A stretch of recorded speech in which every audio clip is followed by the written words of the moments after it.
And K-J said, if you think, they call, when I was taught that subject, my Lama said to me, this is the key to the middle way. This is the key to seeing emptiness. You understand this, and you can see emptiness. Okay? You understand school number 2, you can understand school number 4. And if you don't, you can't. We were reading, Ningbo is translating one of the important texts of K-J. He's translating probably the most beautiful text on this subject.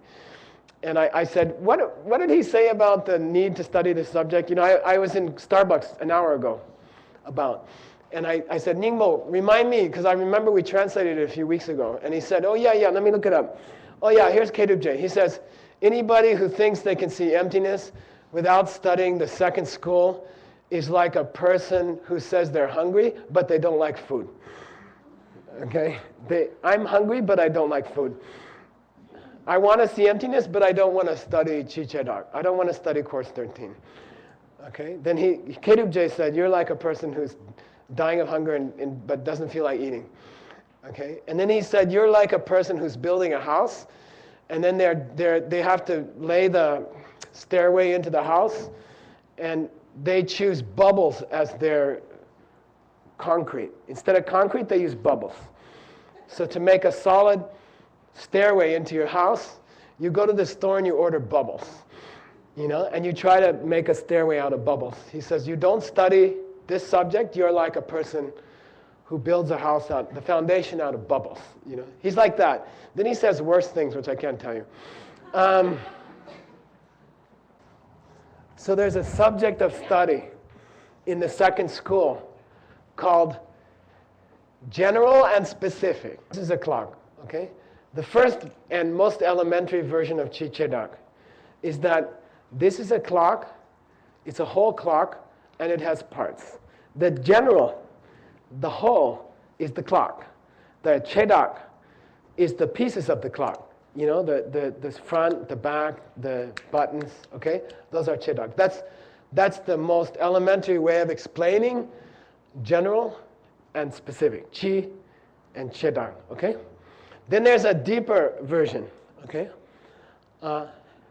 This is one of all the clocks in the world. Got it? So if you had a big enough basket and you traveled from continent to continent and you collected all the clocks in the world and you had that big basket with all the clocks in the world and you threw this one in, this would be Che-Dak, this would be one clock among all the clocks in the world. And that's a higher level of Chi-Che-Dak, okay? That's a different level of Chi-Che-Dak. Got it? We're not talking about those two, okay? Those have nothing to do with what we want to talk about, okay? We're going to talk about the highest meaning of Chi-Che-Dak. And now you got to hang in there, okay? Now you got to really struggle. And I have to struggle because it's difficult to express these ideas in language. So now think of this as clock. Okay, clock. I just say clock. Okay, look at this thing, and I say clock. Okay, clock. I didn't say a clock, and I didn't say the clock. I just said clock. Okay, think clock. Okay, think of clock. Is this clock? Be careful. Is this clock? Clock. In English, we use quotation marks. Is this clock? Yes. Sure? I didn't say, is it a clock? Or the clock? I said, is it clock? It's not clock, okay? It's not clock. When I put quotation marks around it, I'm referring to the word clock in one sense, okay? Got that? The word clock. Is this the word clock? Is this clock? You see? That sound. Is it the sound clock? Okay? It's not the word clock, right? It's not clock, right? Is it the idea clock? Is it the idea clock? The thing in my hand, is it the idea clock? You can't hold an idea in your hand. Okay? Ideas are ineffable. They are things within your mind. You can't hold You can hold a clock in your hand, but you can't hold clock. It's not possible. Clock is an idea, right? Clock is an image in your mind. So now get used to the idea of clock in your mind. The thought clock. The image clock. Okay? What's that image like? It's the clock you saw when you were 3 years old and you were in the kitchen and your mother said, "Look at the clock." And you were like, "Huh?" And your mother said, "Look at the clock." And you're like, "Huh?" And she said, "Clock, clock. This is clock. This is clock." Okay? And then you looked at it and you said, "Quack." And your mom said, "No, clock." And you said, "Quack." And then you looked at the kitchen clock. I remember the first clock. And that, for me, that's clock. Got it? That's my mother's clock. Usually it's your mother's clock, okay? That picture in my mind is clock. And I have compared all other clocks in my life against that clock, you know? When somebody said, "This is a clock," I mentally pulled out the image of my mom's clock and I said, "Is it like that?" Yeah. I mean, it's pretty close. Yes, it's a clock, okay? Got it?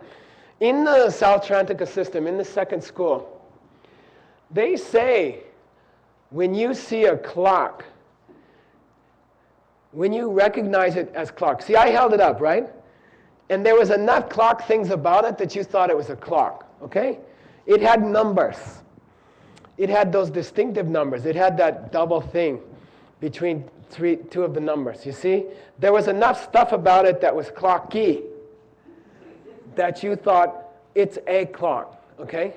In the Sautrantika system, stay with me, okay? I'm demanding that you stay with me or go home, okay? Stay with me tonight. It's worth it, okay? And I'm not going to stop because it'll blow it. And no one's going to walk around, okay? And the baby's not going to cry. All right. So in the Sautrantika system, when someone holds an object up, your mind goes through the whole library, all the library shelves of all the stuff you ever knew. It pulls out each object. Banana. No. Fan. No. Car. No. And then it gets the clock. It gets to your mother's clock. It gets to the picture of your mother's clock in your mind. It pulls clock down off the shelf. It holds it up against this thing and it says, clock. That's it. Okay? Clock Mayambale Lokpa. Say clock. Mayambale Lokpa. Clock. Serna. Clock. Mayambale Lokpa. A clock is defined as the opposite of all which is not the clock. Okay? A clock is defined as the opposite of all which is not clock. Okay? So when you want to recognize what an object is, in this school, your mind does this incredibly fast thing, right? It pulls down all the books in the library one by one until it gets the clock. And then it compares it. It eliminates all the other possibilities. Not a banana, not a car, not a fan, not my next door neighbor. Oh, clock. It's a clock because it eliminates everything else first, and you come to clock. Get it? Within a millisecond, okay? Like it's supposed to be incredibly fast. Your mind does that. That clock that you pulled down out of your mind, what's it look like? What's it made of? Your mom's clock that you pulled down out of your mental library, what's it made of? Memory. It's a mental image. It's an image in the mind, right? It's a picture in the mind, okay? Can we say that's clock? Think carefully. If you care about Nagarjuna's text, that's what he calls nature, okay? And then you can figure out the rest yourself. Is that mental picture clock? Or is it a clock? I don't mean the one that was on your mother's wall. I mean the image in your mind. The perfect little perfect original clock. Is that clock? To you. Let's say to you. It is clock to you. It is clock to you. Okay? All right? You have an image in your mind of the grandmother of all clocks for you. And you pull that image down in your mind and you compare it to this. It has a brightness. Okay? Selshing rikpa shepetseni. It has a kind of brightness about it. It's like light. Deep inside of your mind, it's a perfect little image in your mind. It's a bright little picture that you store in your mind. And whenever you see some object that might be a clock, you compare it to that and you say it's close enough.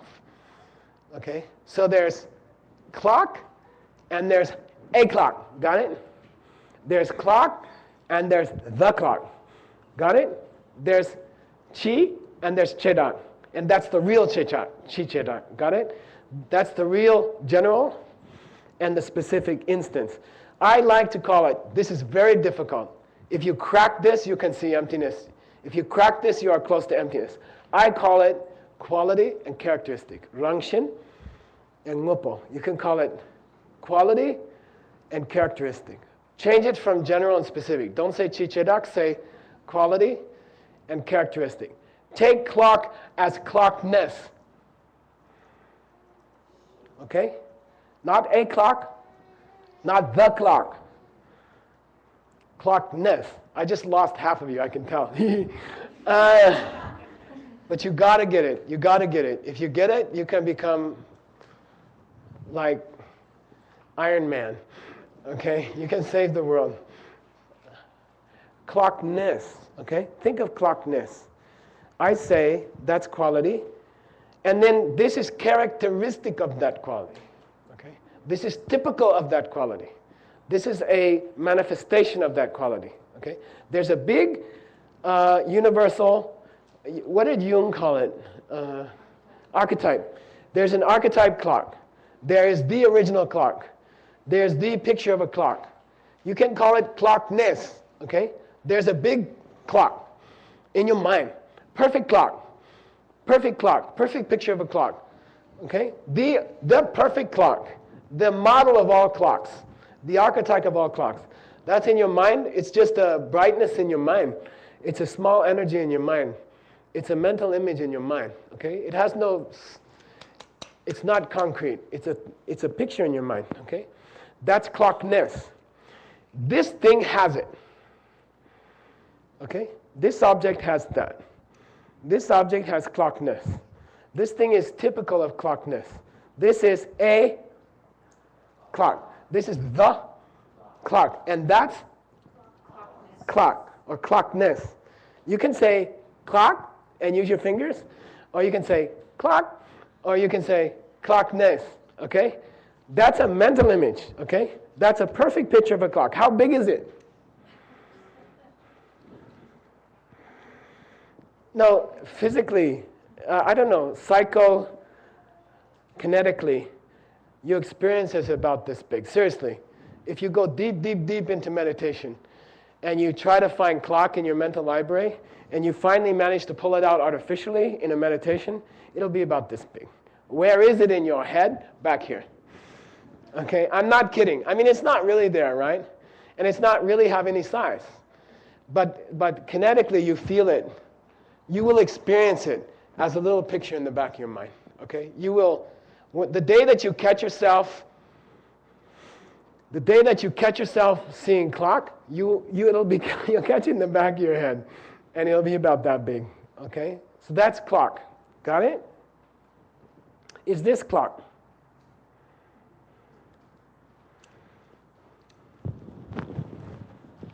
Is this pen? Is this a pen? Where is it coming from? Get it? You have a seed in your mind. It opens into pen. A picture in the back of your head. And you put it on this thing. You lay it on this thing. And then you call this the pen.